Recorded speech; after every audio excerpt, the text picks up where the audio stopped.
HMDA మాజీ director Shiva Balakrishna కేసును విచారిస్తున్న ACB స్కామ్ల పుట్టను కదిలిస్తున్నట్లు తెలుస్తోంది.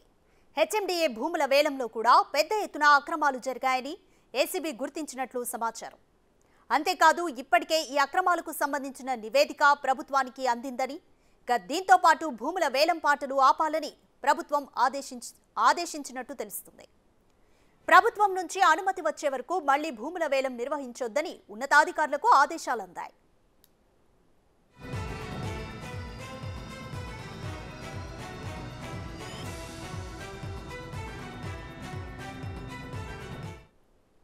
అంతేకాదు వేలం పూర్తయిన భూములపై కూడా విచారణ జరిపించాలని ప్రభుత్వం భావిస్తున్నట్లు తెలిసింది. ఈ భూ అక్రమాల వ్యవహారంలో కొందరు ఉన్నతాధికారుల ప్రమేయం ఉన్నట్లు ఇప్పటికే ప్రచారం మొదలైంది.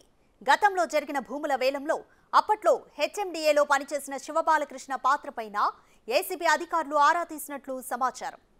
హెచ్ఎండిఏలో ప్రస్తుతం కీలక స్థానంలో ఉన్న అధికారిని తనిఖీల సమయంలో ఏసీబీ అధికారులు ప్రశ్నించారు.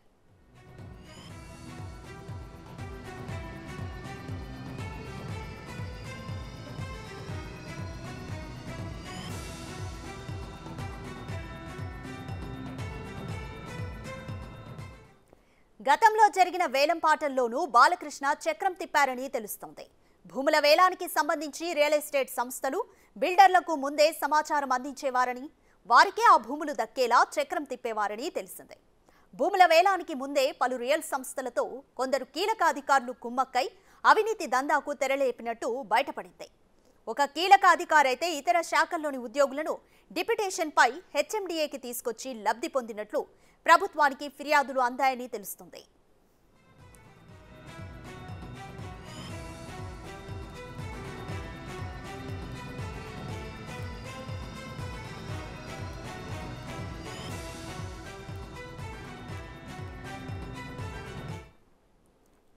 గత బీఆర్ఎస్ ప్రభుత్వ హయాంలో పెద్ద ఎత్తున సర్కార్ భూములను వేలం వేశారు. హెచ్ఎండిఏ ఆధ్వర్యంలో లేఅవుట్లు వేసి వేలం పాటలు చేపట్టారు.